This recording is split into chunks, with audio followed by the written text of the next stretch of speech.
kind of what you get when you go into a project and you don't know anything. Today we're continuing what we started last week, which was putting one bike back to stock and building another one. We have two Yamaha Bolts right now, both are 2014s. Let's go out to the garage and jump right into it, but if you missed last week's episode, just make sure that, you know, before you watch this one, actually, you know what, you really don't need to go back and watch last week's. We did a bunch of stuff, but you can still enjoy this without going back. Watch this one, go back, whatever order you want to go in, I don't really care. Let's go build this bike. All right, so both bikes are running, like we said the other day. Come over here to this. This is the frustration of dealing with bikes. I stripped out this bolt, quite a bit of cranking to get it out, but now we finally have broken it loose. I went ahead and took off the exhaust of the black one because it needs to be ground down and painted because the welds are a little bit rough. Here, one second, I'll show you. All right, so if you guys haven't seen me make this is a piece of workout equipment, a truck exhaust, and more workout equipment, I think. Oh, this is the steering arm of a John Deere riding mower. Welds are not great. They're solid, but they're not great. So I'm gonna grind them down so you can't really notice them, and then I'm gonna repaint this whole thing.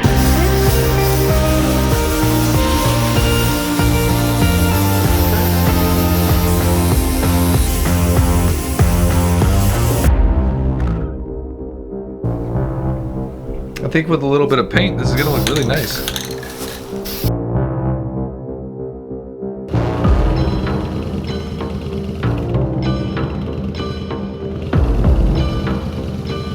I think it looks a whole lot better, a lot more professional. I painted all the heat shields, I painted the whole exhaust, put the stock air intake back on, painted that thing, painted this shock. Next is the tail section of this bike. We gotta get this figured out because, you know, this is clean it up with this beautiful license plate holder. Since this is gonna be really boring, I'm just gonna show you a before and after, and then you can enjoy it that way because it's just wiring.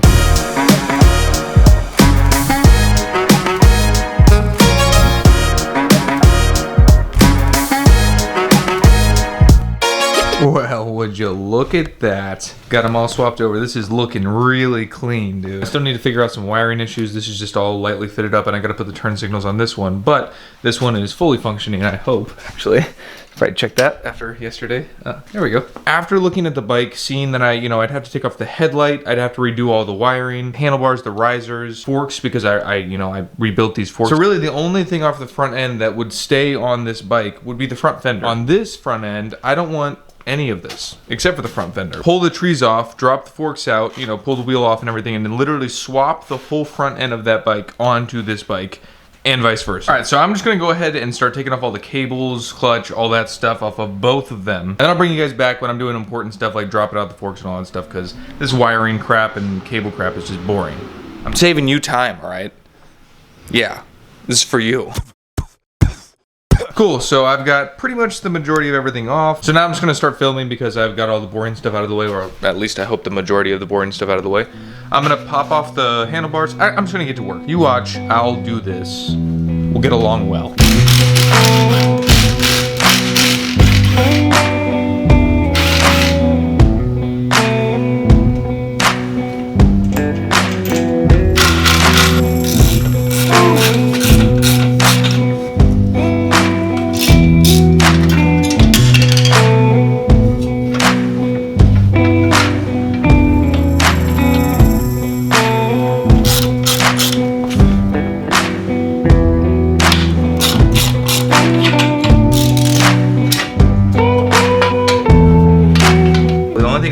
Is this bolt right here running through the center of it. So what I'm going to do is I'm going to loosen the top pinch bolts on the triple tree, slide out the forks and the bottom triple, and hopefully swap these right over.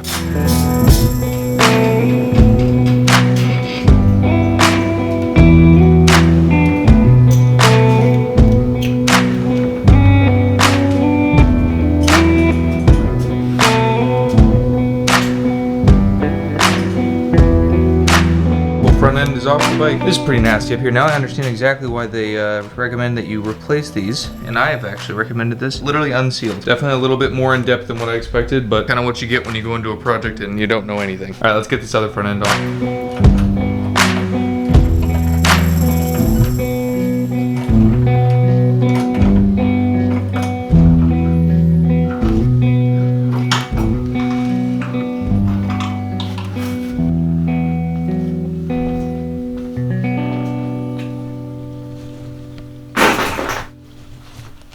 shoot.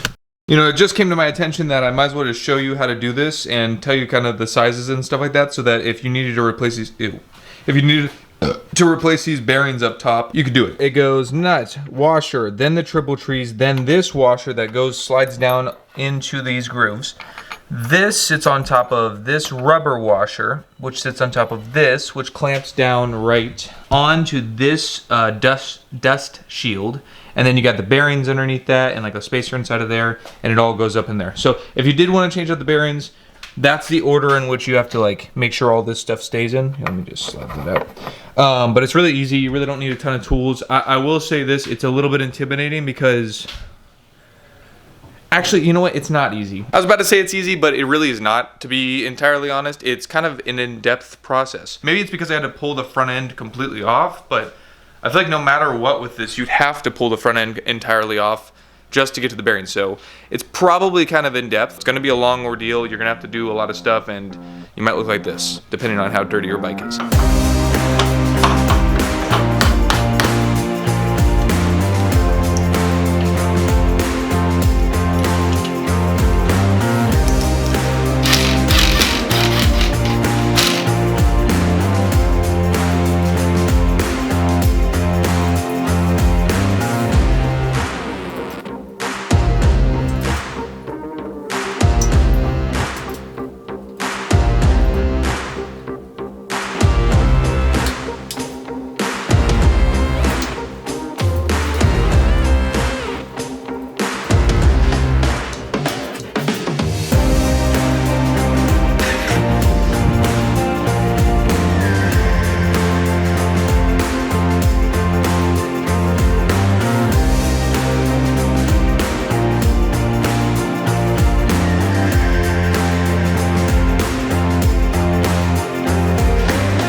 Dope, dude. All black, low bars.